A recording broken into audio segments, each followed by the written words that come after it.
you guys. Welcome back to the Family Ties podcast. This episode is going to be different than usual due to recently connecting with the very creative and insightful Theo Slade from the UK. He has recently put out a book called The Unfinished Autobiography of Aileen Wuornos, which is a compilation of the correspondence between the notorious serial killer and her best friend Dawn from childhood. Theo says that mixed into the letters were long essays about Aileen's life on the road, which she asked Dawn to keep safe in case she ever wrote enough that she could start knocking it into an autobiography. Theo also says, as I was reading it, I found her experiences of the time she lived through so fascinating that I wanted to save each one and see it in the perspective to her other memories in the timeline of her life. If you would like to get a copy of the book and read her letters for yourself, you can find it by visiting activistjourneys.wordpress.com. And to learn more about Theo, his work, and his activism, you can find him at Ishka on YouTube, and Ishka is ISHKAH. Please enjoy the following conversation about Aileen Wuornos, and don't forget to rate, subscribe, and share your thoughts and ideas with the Family Ties. Thank you. I'm not even going to say welcome to the Family Ties today because this is a joint endeavor. This is Kelley coming to you from the Family Ties, and then this is Theo. Hi, Theo. Hey, how's it going? Good. How about you? Yeah, really good. This is the first time we're meeting, so I mean, we're going to get to know each other a little bit, hopefully at the start. But you kind of reached out about a cool project that you've been working on, and I would love to hear definitely more about that. But specifically to start with, I'd like to know a little bit about you and what got you interested in this. Yeah, so I run the channel Ishka on YouTube, and I write, record personal essays, social movement theory, try to do, and philosophy is my passion. And I just get interested in editing all sorts. And I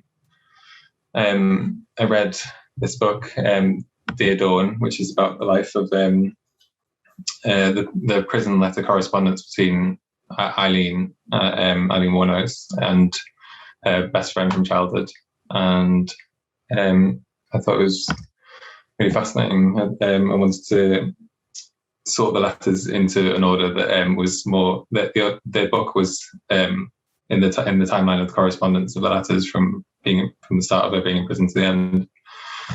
But within the letters, she wrote lots of essays with the hope of knocking it into an autobiography if she had enough time, if she felt like she was able to. And that's what I tried to do. I tried to kind of be a ghostwriter and just correcting the grammar, but ordering all the memories into a kind of timeline of how she remembered her past and how she remembered things like alcoholism tying into her childhood and all that. Mm-hmm. Well, I mean, introduce us. So I've heard of Aileen before, but I'm not familiar at all. So all I'm familiar with is it correct? The Charlize Theron monster movie is made about Aileen Wuornos. Yeah. That's about all I know about her, honestly. That's Sorry, it. I haven't even seen it either. So introduce us to her and, then why this is such an interesting topic and what really struck you about these letters. Yeah. So Charlize Theron actually lived or stayed for a long time at Dawn Botkin's house, which is the person the letters are a correspondence to, in order to get into the role. So it's about the life and death of a woman who became famous for being a serial killer, for killing men as a sex worker on the road. She explained it that it wasn't a thrill kill. It wasn't about thrill kill. It was about robbery and eliminating witnesses, which isn't great. But yeah. So Nick Broomfield is how I got into it. He did a really amazing documentary on her life as childhood, her whole upbringing, and then some of the experiences she had on the road. And yeah, so I don't know.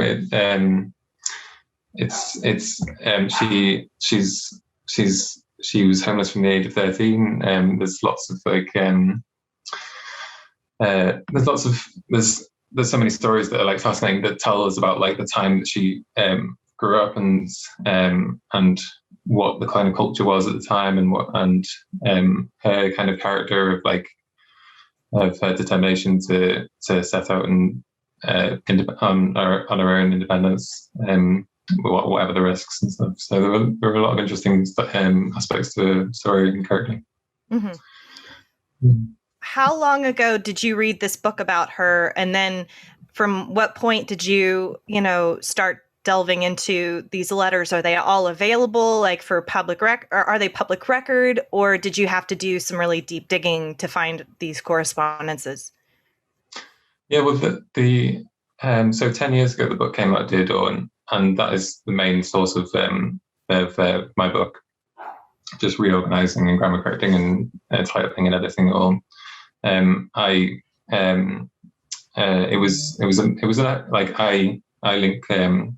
I put it all out for free, and I've linked to their book, which is still in print. So I say in my little article that if you buy this book in print, then it might help towards like people might have forgotten that this book is out there, but if they come to this article, my book through, and then see their book, then it might help support them a little bit, because they're little but yeah, there's transcripts from the documentary, and there's like little news clippings here and there. But I've tried to keep like there's really good biographies about the impact that she had on the world and like people around him. But I wanted to keep it like mostly her words about her experiences of how she experienced life on the road and stuff. Right. Well, and I find it interesting because, for the most part, we, I don't know about in Britain, but in America, we have this obsession. We have this culture that's very almost adoring, almost it seems like, of serial killers and, a lot of true crime. So I think as I look at this, I think a lot of people who typically watch my stuff is going to be like, oh, how does this tie into child abuse or, what you typically cover? And to me, these things go really hand in hand because of just these concepts that, like I sent you in the email about how mental health and, being abused as a child or how the situation that you're raised in will play a huge part in, your actions later on as an adult. And I think that does come into play here. And, since I don't know much about her and all I know of her is that movie, which I've never even seen, I want to kind of dig into like your knowledge and like how long it took you to compile this and what really stood out to you as you were kind of reading and editing these, Right. Yeah.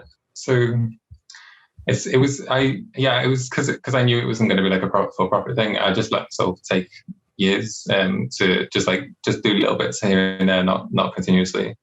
I was my interest in it was I saw a 10-year little parallel. Like everyone can find little parts of themselves in people, and the main reason it resonated with me, which I talk about in the synopsis of the book, is I saw between myself and Aileen in that she had been setting off hitchhiking and living on communes since the age of 15 with the hope of doing some psychological healing from the circle she was stuck moving in Troy, Michigan, where she grew up.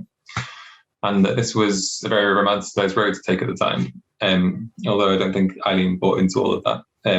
As she was simply homeless from the age of 13, and traveling further afield was a nice break from relying on friends in Troy. But she loved the hippie music of the era and cherished every commune she stayed at for the people who attempted having a new, more compassionate way of relating to one another. So for me, that was activist circles, and like I set off I started off like 15 to like climate camps and earth first gatherings and stuff, and then was like on the road from 19 for many years, from like protest camp to protest camp. And there was lots of beautiful experiences and lots of like hardship. And the parallel to her life on the road was like understanding, like she liked parts of the hippie subculture. I like parts of the activist culture, but it was always like, it was always with the knowledge that like she needed to do it to get out, to survive, to be on the road, to escape from her past. And for me, I was exploring it, but I knew I could come home, I guess. Mm-hmm. So I was like, there was a distance, but yeah, you take your experiences for what they are, and you don't like the conclusion I was left with is that you don't get a choice in strange situational reasons, that different people will be alienated from society enough to join this or that campaign, but you can make the best of the journey all the same. And I think that's what I think she was like. She was really wanting to like find adventure and find healing, and there was some of that character in her as well. So you said you felt like there were some comparisons. So walk me through. I have been relatively, no matter if you look at my past or my family life, or the abuse as a child, or the severe lack of like monetary funds, I've still come out relatively decently as a white female in America, and I realize that. But just thinking about that lifestyle of kind of having to be on the road all the time and not really having like roots specifically anywhere. For me, I'm kind of an introvert. This kind of thing is really stressful to me. I'm not extremely extroverted. So I cherish like my private time and alone time. And so life that on the road and that much of upheaval just gives me stress just to think about. But some people do really well with it. Like, so what's the appealing side that maybe had grasped or you? Yeah. Well, so there was similarities. Like she, for me, I wanted to see. I was like seeking meaning. I was looking at environmental groups, from like tree sitters in California to like food not bombs groups in Indonesia, and I was seeing this culture and this kind of movement of people internationally that had like different social and moral norms that I was really like I wanted them to be like my adopted community. I wanted to experience that and really like delve deep into it and see what it was worth. And I think I had some bad experiences at home, and being willing to put up with hardships to get to do that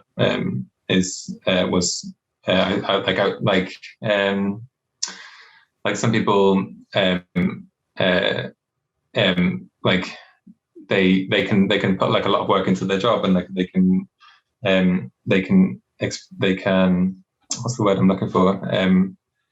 They have the willpower. They've got the willpower to put up with lots of uncomfortable experiences at work in order to like pursue a passion to work.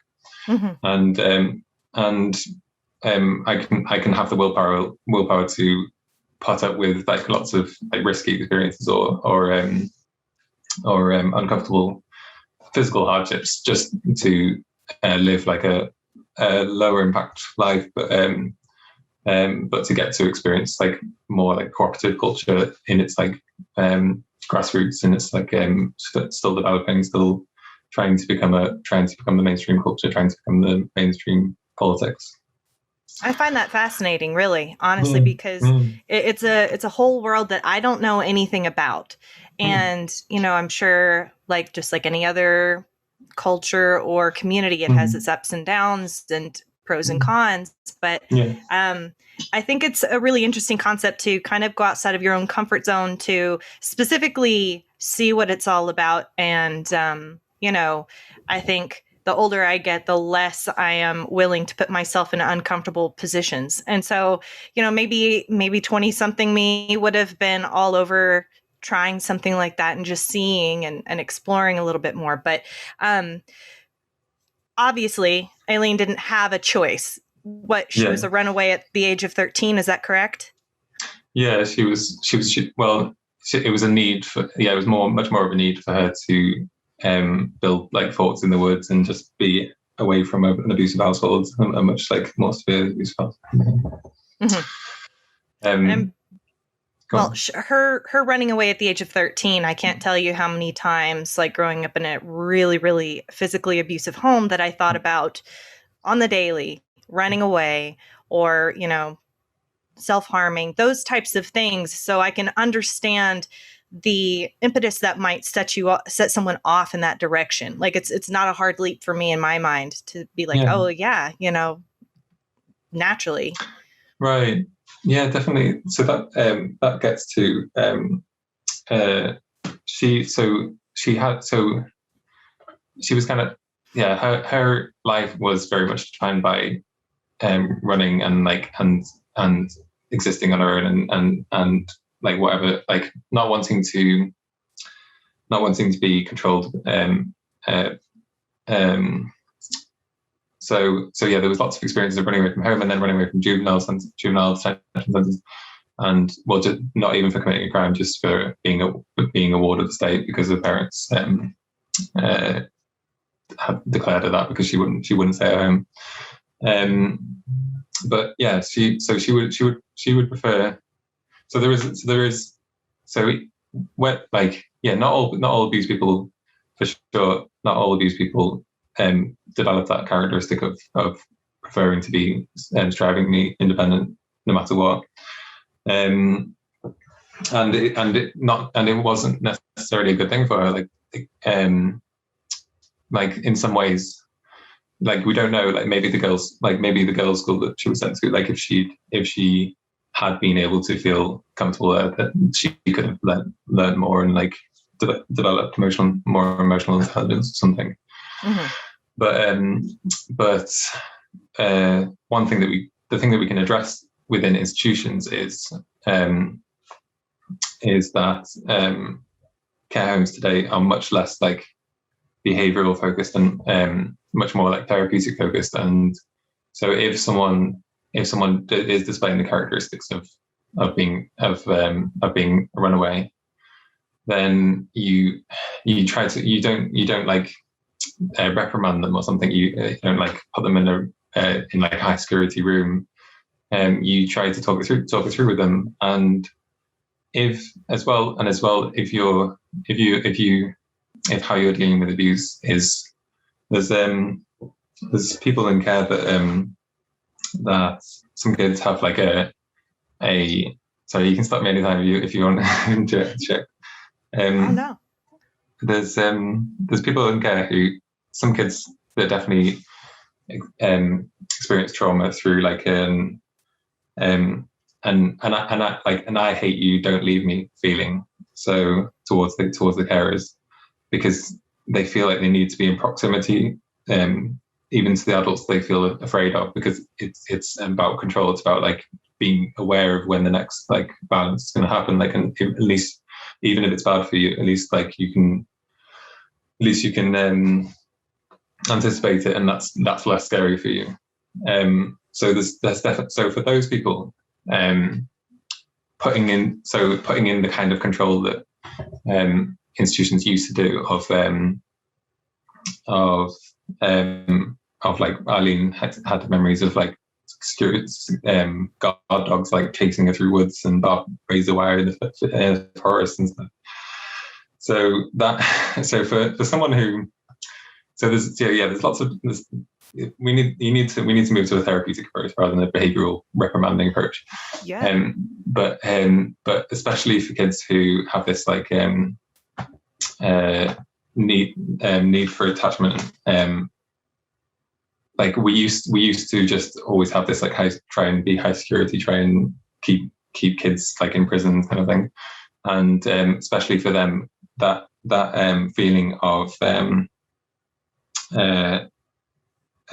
reduce that feeling of like having control measures put onto you that you don't even need when someone is like needing to be in close proximity to carers. That is like really bad for like their feeling of safety and trust, because they feel like they lack agency in that situation. Like they're being told that they're a runaway risk when they're not, when even some people just aren't. So. Well, even if you think about it, I think from the perspective of a runaway or someone who doesn't feel either safe or welcome in their home environment, or that just isn't viable for them, they can't get the care that they need. And so they end up in places like this. I think it's important that, and hopefully with our society now starting to take mental health a little bit more seriously and kind of the root behind all of these other issues, I think having an approach where there are more people who are offering therapy, and kind of, instead of just being like, we're punishing you for running away and, we're going to keep you in a prison-like setting, that kind of environment, like prison-like setting, is just going to create more hostility. It's not going to heal anything. It's not going to fix anything or prepare them to go out and about and live better lives. So I feel like she's probably... When was she kind of mainly in these home situations or these facilities, and like what year? 15, 16. Okay. Well, when she was 15, 16 years old, first, go. Well, I think that's very telling too, because even now, like our juvenile detention systems are more like prisons and less about, well, don't get me started on our incarceration system and how we're a society who likes to punish, but we're not about rehabilitation and creating a person who feels like they're empowered to go out and improve their lives and, not do the same things that got them there. But kids who are runaways, they haven't committed any crimes necessarily, unless it's stealing something. So I think it is important to see, like, I'm sure this played a huge role in her still not feeling like there was a place for her. Yeah, she didn't so therapy today much more focused on like reparenting, and she didn't have any parenting support at all to develop those emotional capabilities. And a good care home today, a good therapeutic care home today would try to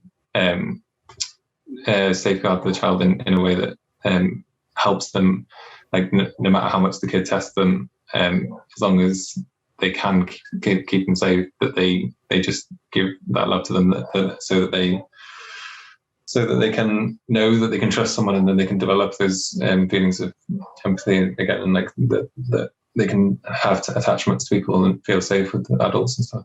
So, it's fascinating, because once again, as much as I've in the past felt so sorry for myself and experiences that I've had, there's always someone who's had way more difficulties and had to figure things out at such a early age. So her later in life, when she kind of, would you say, around what age did she kind of get out of the homes and start going out on these communes? Yeah, it was 15. I think she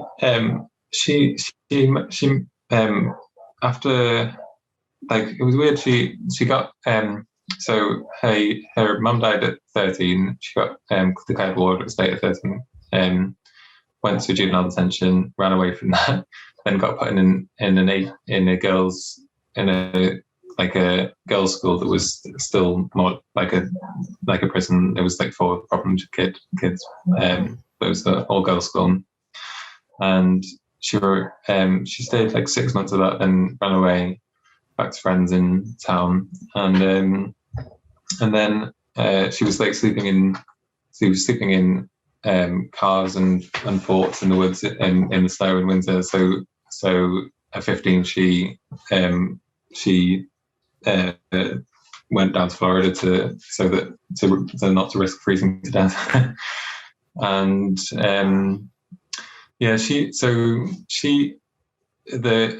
court that put her in this girls' school gave her one therapist in Michigan, which was like 20 miles away. She had to hitchhike to get to their therapist. And her therapist was this funny hippie character who was into Janis Joplin and wore beads and hippie dresses and stuff. And she tried to encourage Aileen to go to stay at communes and to be in like communal settings with people that could look out for her well-being and know and be able to keep her safe and keep her secure and stuff.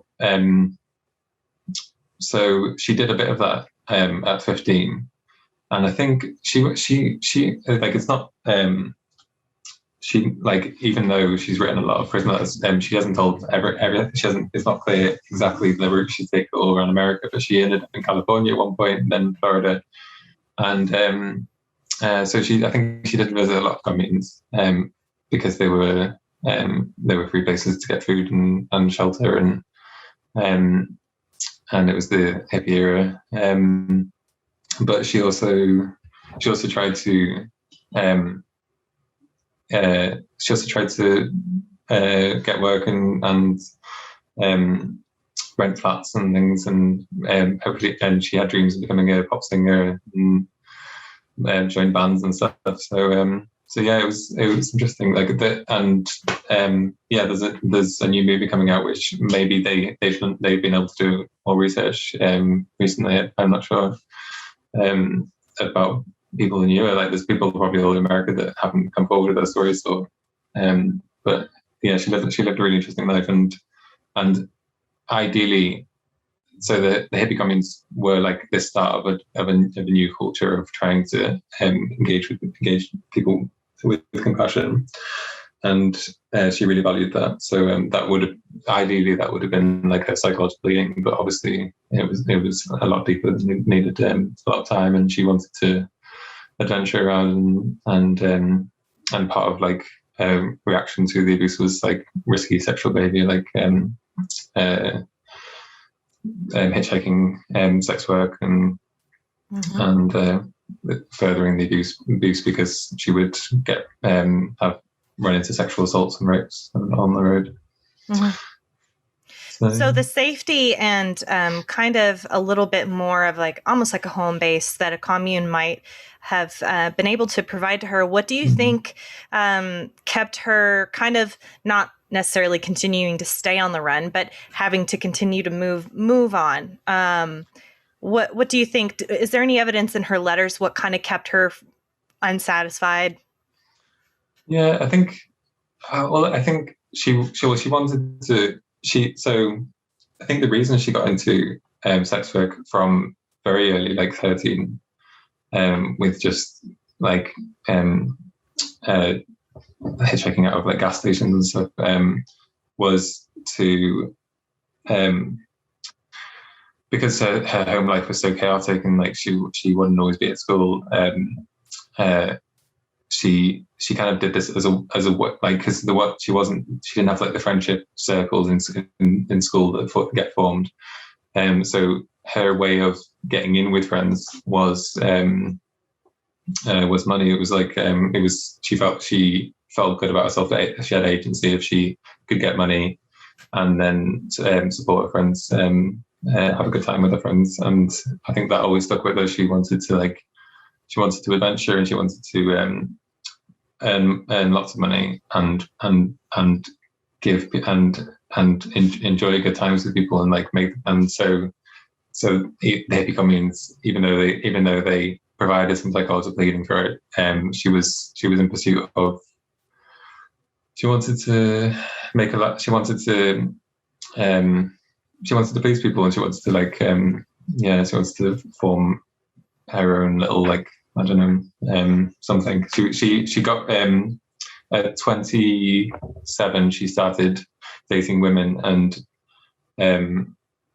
she got like she kind of continued the cycle of abuse, became a controlling, abusive partner.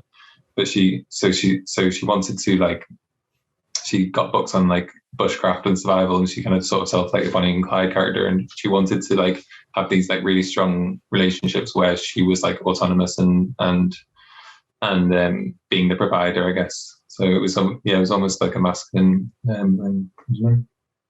Yeah. Yeah. I'm curious though about the domestic violence that she then perpetrated upon her partner later on.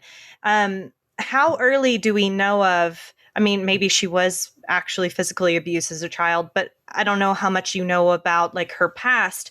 But typically, behaviors like that are learned behaviors. So whether it be through the work she did, through the sex work that she did, that she picked up these patterns of behavior, or if it was always there, if it was learned from the start.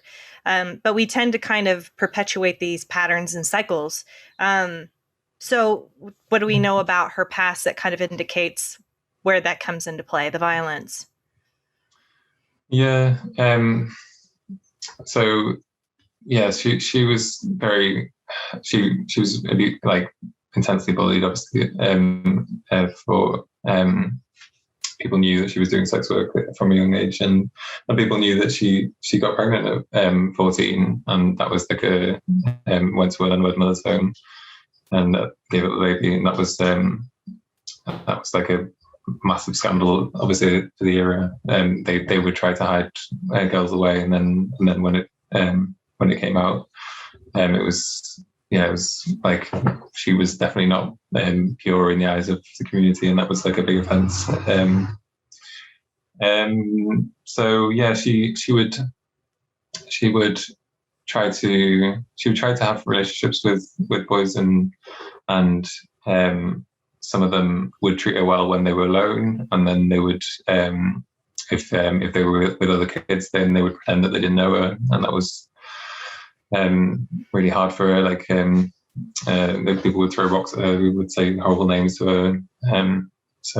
There was tons of abuse from just rape from strangers, or to what people she wanted to be involved with, and that would just for social standing would abuse them. Yeah.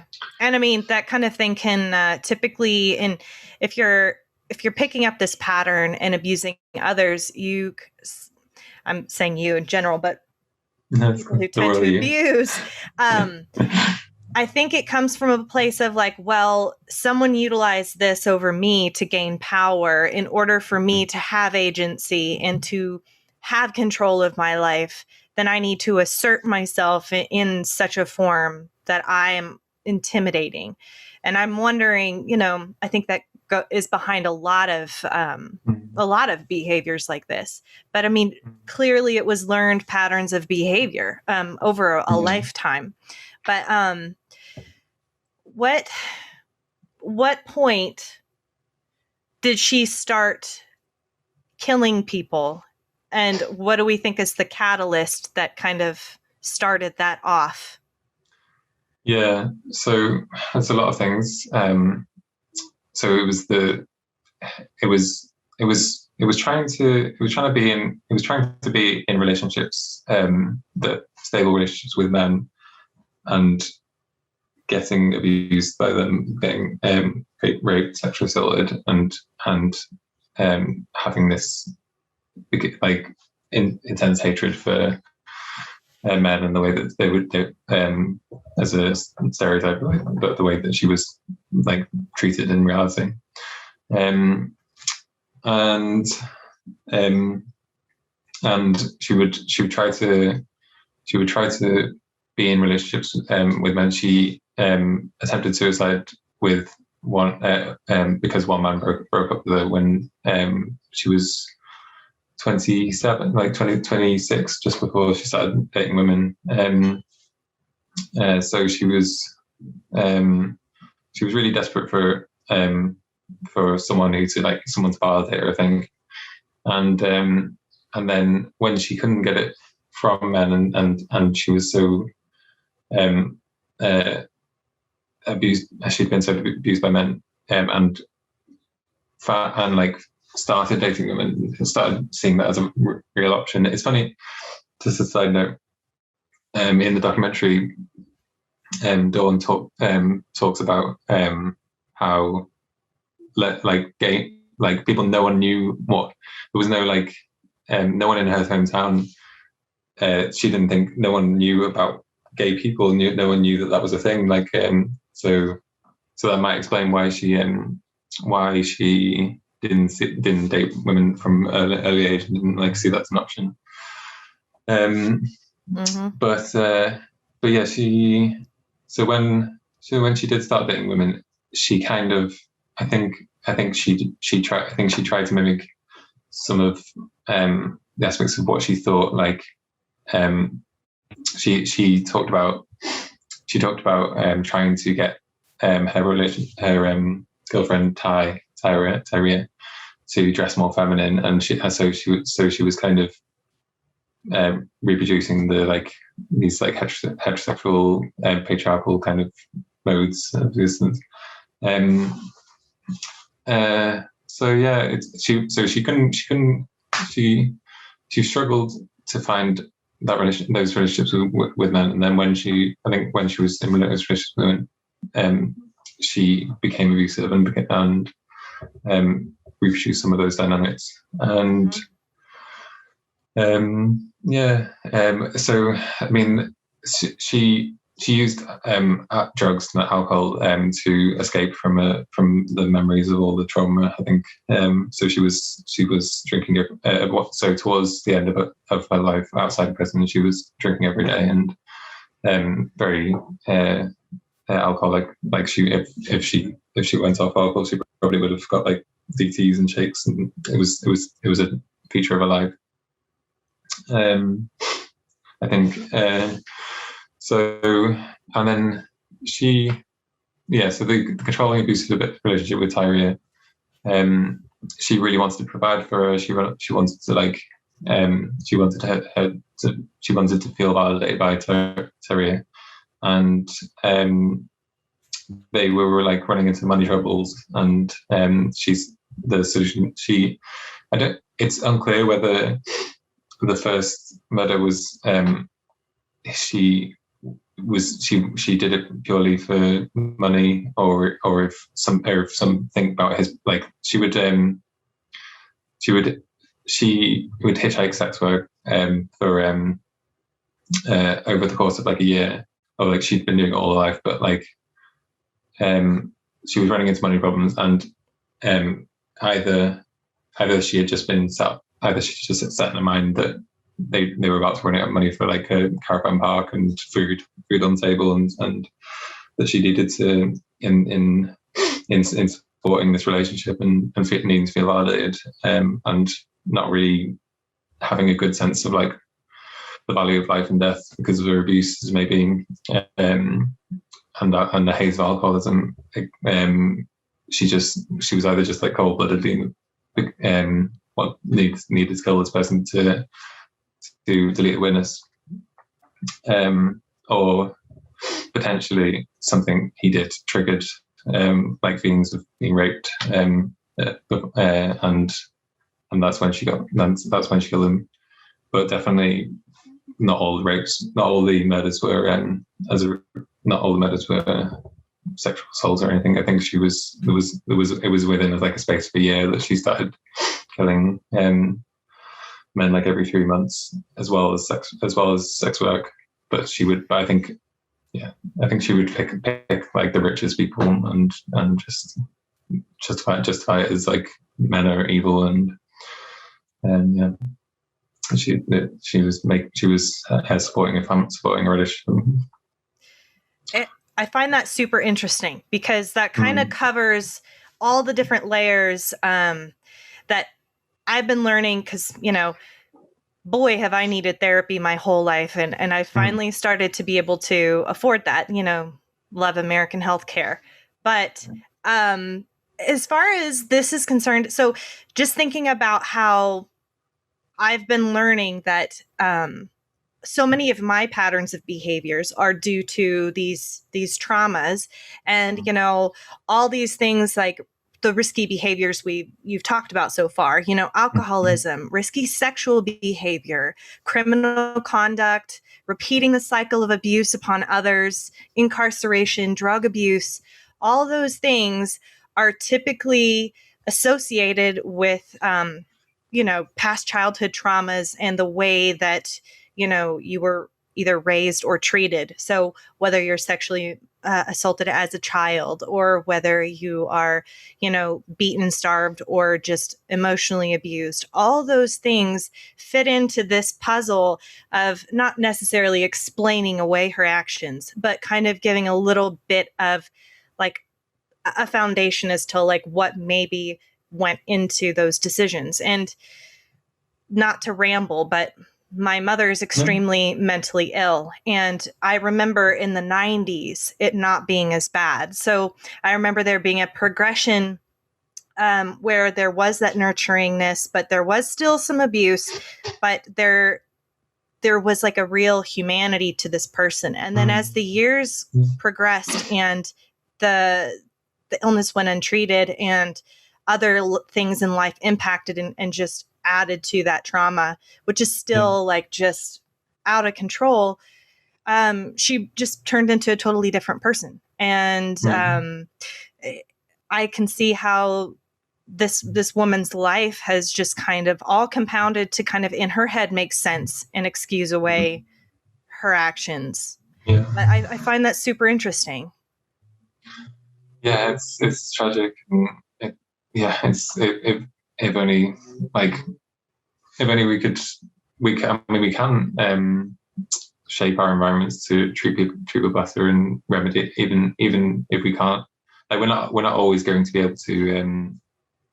There's still going to exist abuse in the world, but if we can put systems in place to try and prevent it first, and then also remedy it when it happens. It's all preventable. Like, yeah, it's all nurture.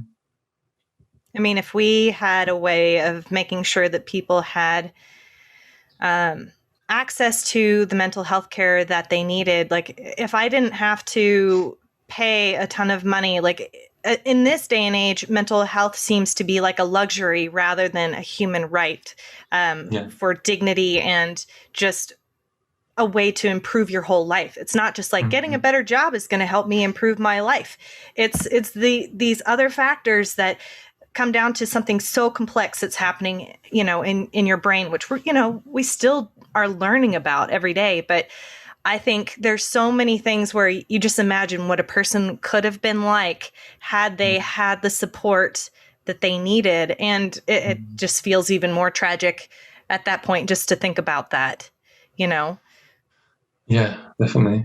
And so that's what really just me is she was kind of like a symbol for me of these ethical foundations that I was learning about in philosophy. Like so we all have we conceptualize the hermit that lives in the forest and like wants to be like free from oppressive controls and abusive cultures. Like we can say like we like the way that person wants to interact with the world is with like a respect for these like absence of oppressive controls, and we can say we all have a bit of that person in us who wants those like liberties from negative experiences, and yeah, that's a really important foundation. But how you achieve getting those negative liberties respected is through the legal right to positive liberties, to like housing rights, to mental health services, is like these so Aileen was willing to live in the woods in order to escape oppressive control. She was more concerned about her rights to be free from oppression, even if it resulted in suffering. But ideally, we could avoid that by just putting in those controls, and the negative liberty to have to express that authenticity is like a really important thing we can point to, that like people strive for this authenticity, strive for these like freedoms, but how we protect them is by putting in measures of positive liberties, of housing rights, of mental health services, and just we need more funding for that.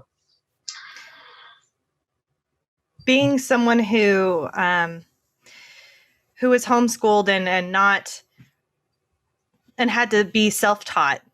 I have deep empathy for people I see who are either having struggles with addiction, which then, leads to homelessness, or vice versa. Like this whole crux of, I think our society sees someone and judges their behavior. But I think if we could reformulate how we look at society and think of it as like our own, each and every person's responsibility to see the humanity in someone else and to understand that these situations happen because of things outside of that person's control. And instead of just looking at people like this as a drag on society, even people who make up our prison population, I think this is something that kind of made me think about when I was just kind of looking into our country's way of treating incarcerated people, and how the recidivism is extreme, and it's almost planned. It's almost like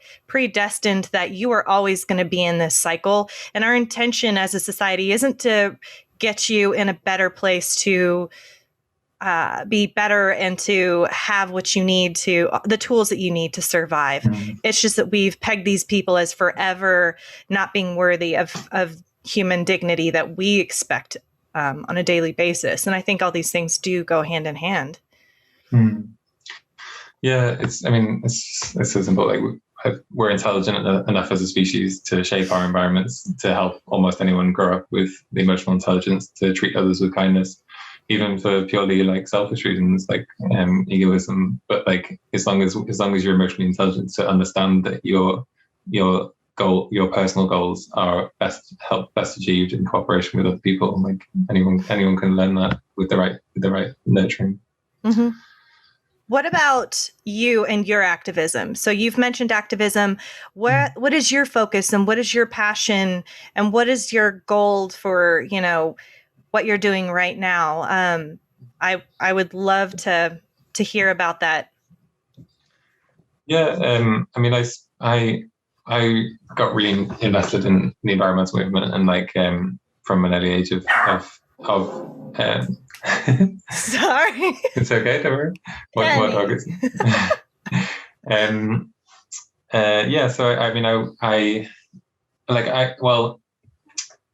So philosophically, like I really liked ecocentrism, that like this intersectional philosophy of we're all part of the earth, and then we're all animals. So it's all like you can look at it through this lens of like if we pollute the river, then we are hurting ourselves long term down the road. So everything impacts its other layers. Mm-hmm. So we need environmental protection, legal animal rights, and legal human rights. So I got involved in like open protesting open cast coal mines, like the dirtiest energy, ripping up whole growth forests and polluting the air. In terms of like mental health services, I haven't done a lot. I've got a family who work in like therapeutic care, so I know a lot. And I guess like running social centres with and housing cooperatives.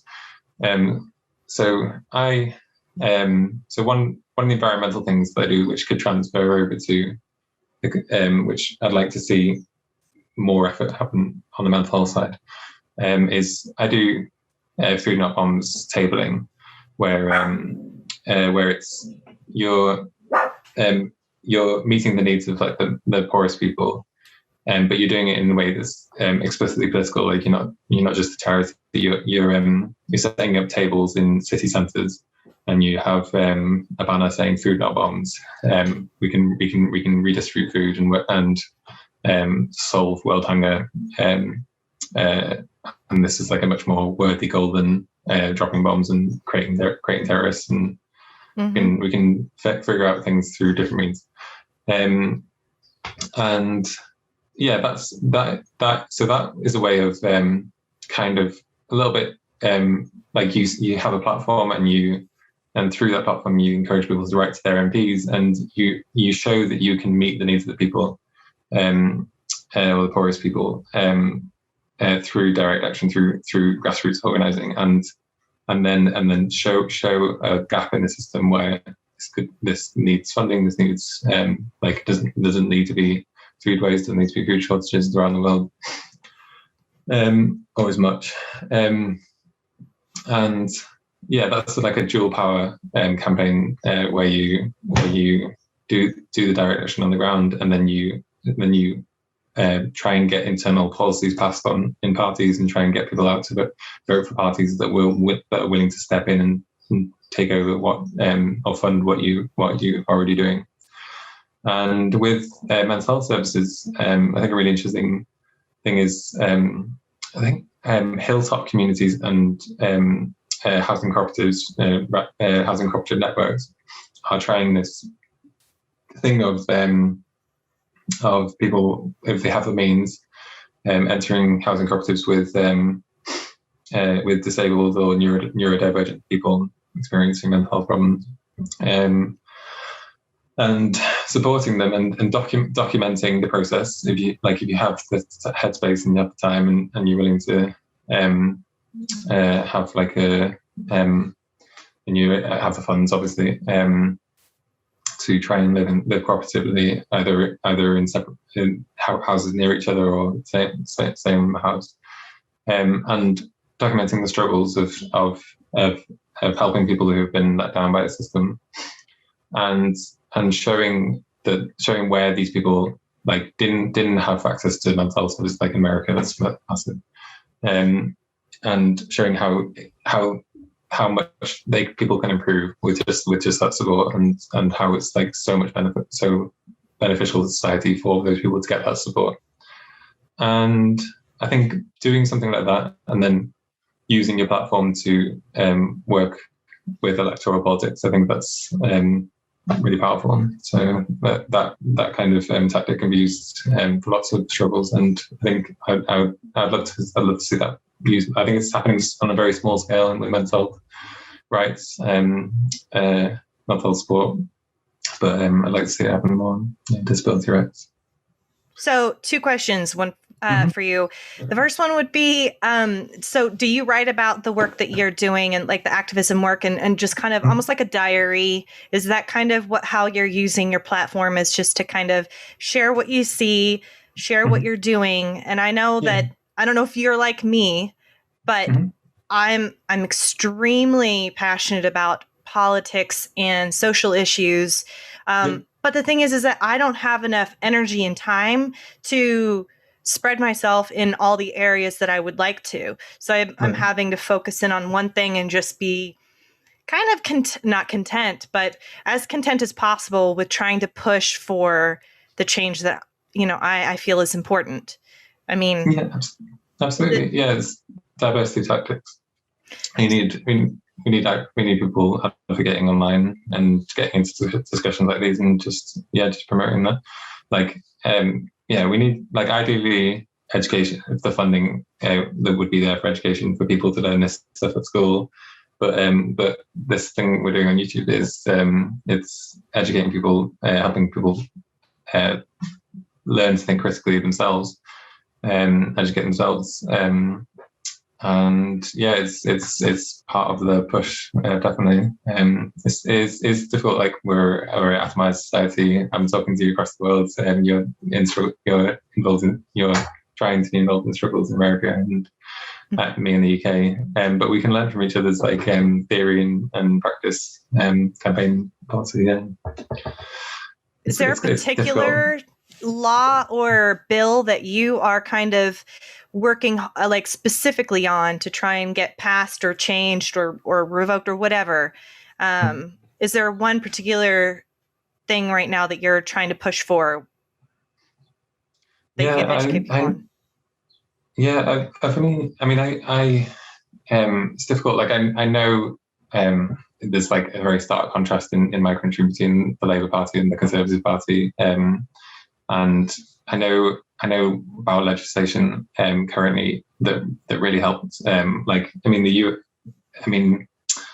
So for example, like the UN and the EU have written laws about children's rights, which just didn't exist. Like children used to be thought of as property and in care homes. So like the rights of the child through UN laws being assimilated into country laws, and we had much more laws discussed and developed through the European Union that we are currently losing through Brexit.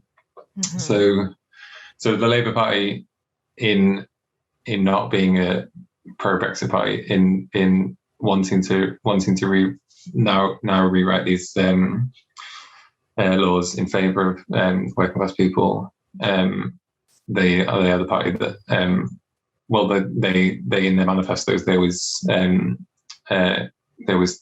say they'll dedicate much more funding to mental health services. And I think we need to develop on just children's legal rights and working that we have a good system in terms of care homes, like auditing themselves, auditing each other, and reviewing, and no one really falling through the gaps. It just requires more funding, more staffing. I think in America, I would need to do more research. An interesting thing was some American people who work in private care organizations in America came over to the UK and started working here, and they were much more advanced in their like theory and like what they'd learned.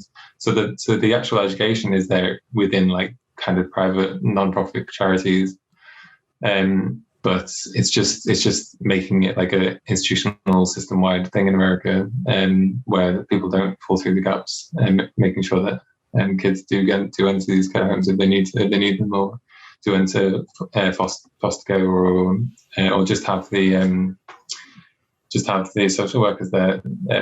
They're well trained. The education is out there. It's just about funding enough staff to be there.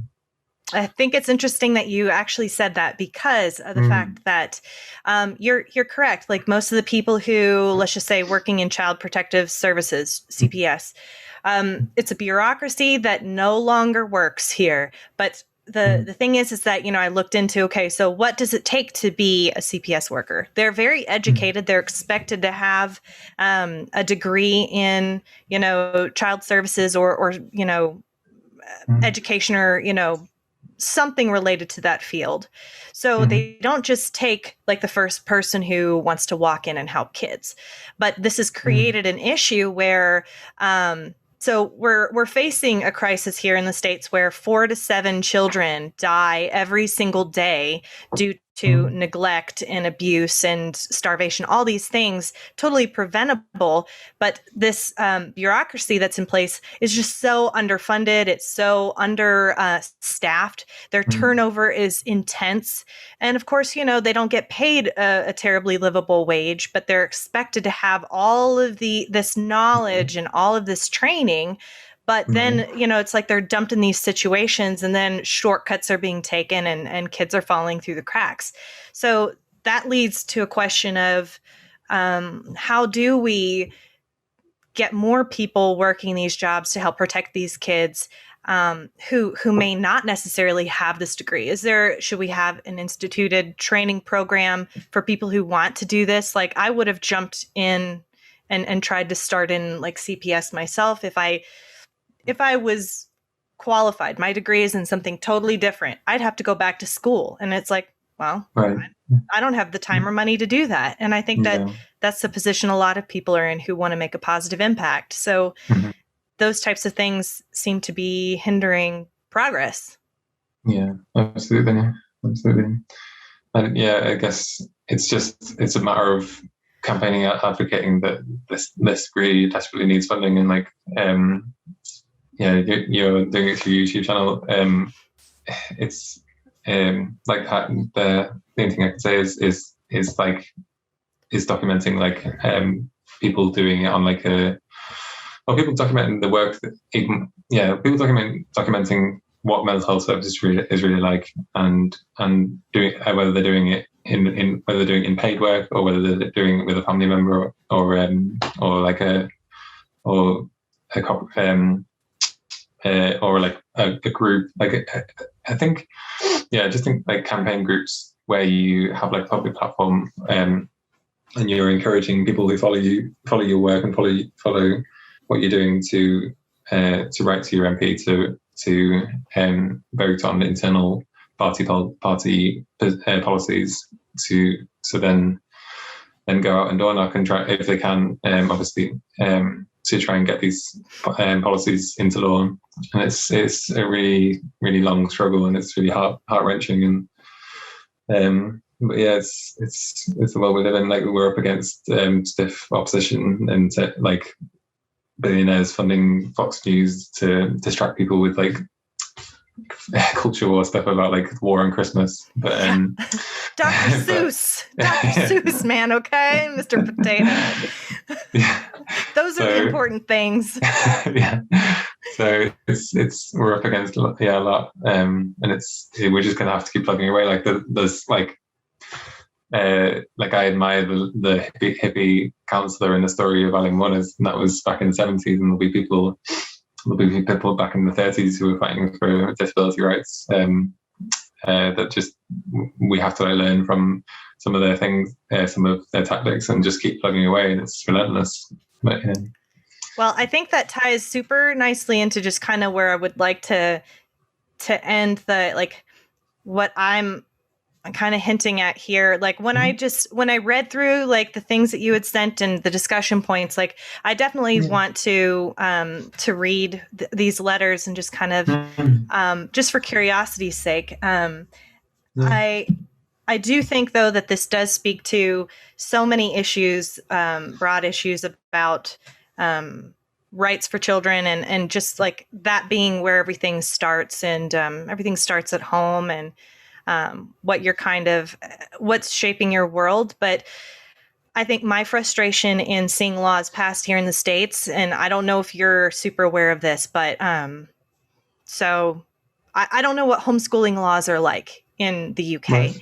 But here in the States, it varies state to state. And I had kind of originally wanted to focus like all of my attention on changing homeschool laws in the States, but then it's kind of broadened up to like just children's rights in general, because it's just so much bigger than just homeschooling. But like in the state I grew up in, it was not the worst laws. Basically, all you have to do in the state of Kentucky to homeschool your kids is to to your local law, like government or wherever, that you are intending to homeschool, and that's it.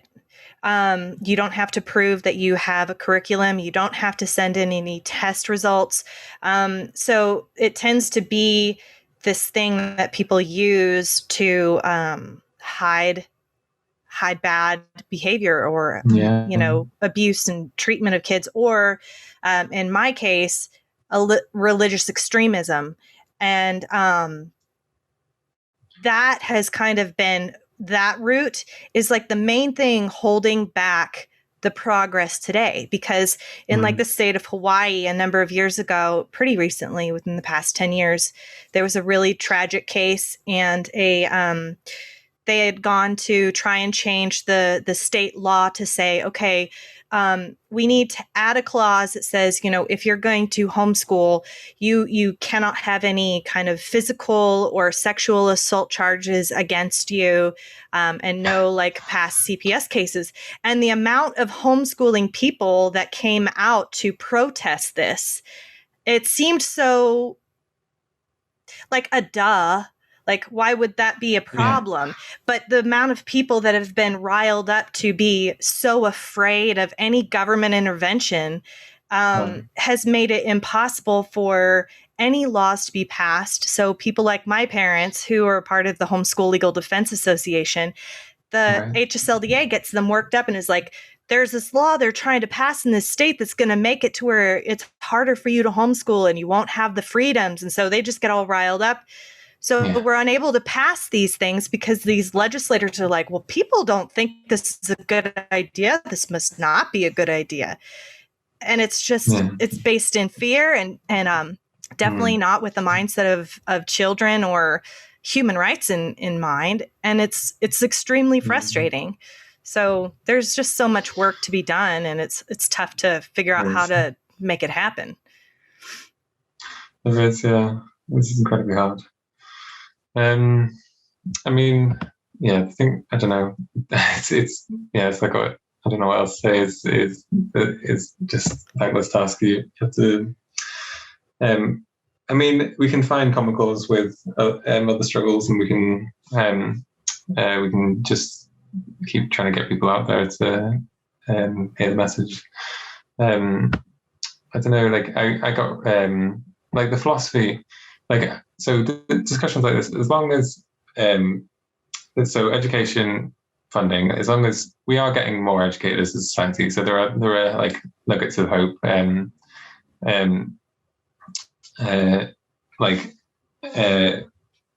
So like people want to learn, people want to like hear discussions like this and hear good arguments for better ways of living and it's not that hard, like to understand like the golden rule, like do unto others as you would.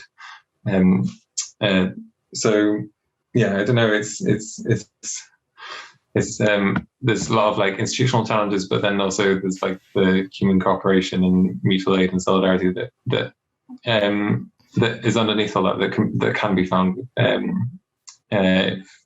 if people just, I don't know. Yeah. It's hard. It is. And I mean, so that makes what you're doing even more, I think, impactful and important, because it's not easy. It's not necessarily something you choose because like, hey, this sounds like it's going to be really fun. There's part of you that knows that this is maybe not something you're going to see the changes you want within your lifetime, but you have to take action in any way that you personally can to try and impact it. And I think it's easy to get discouraged. So, keep up the good work. And if people do want to know what you're doing and, learn more about what you're doing, where can they find you? Sure, yeah. I have a YouTube channel called Ishkah, Ishkah. It's a Celtic for water, or Irish water.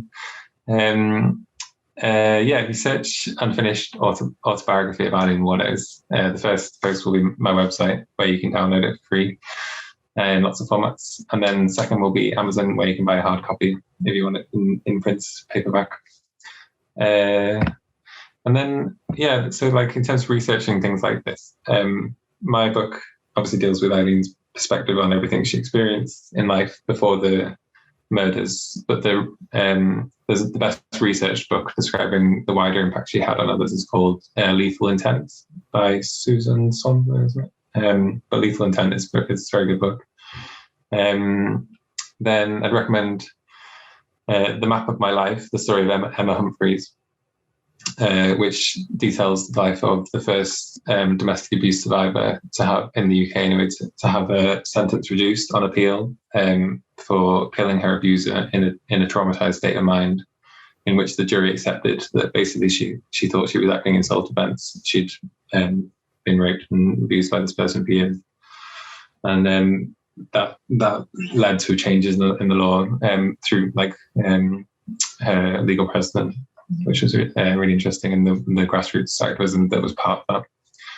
And then there's a zine I really like and a new book coming out, which is both similar. The first one both cover topics of how going through abuse and coming out the other side have given people a key to recognizing dynamics easier and handling conflict in some circumstances. So the zine is called I Am No Hero, How Our Histories of Abuse Inflect Our Anarchist Practice, which you can just read it as activist practice. They're left libertarian people, but they're talking about their activism, how it infected their activism. And the book is called Damaged Like Me, Essays on Love, Harm and Transformation. So I can give you those links and we can put it in the description or something. But that would be fantastic. Yeah, definitely. It was lovely I really meeting appreciate you. it.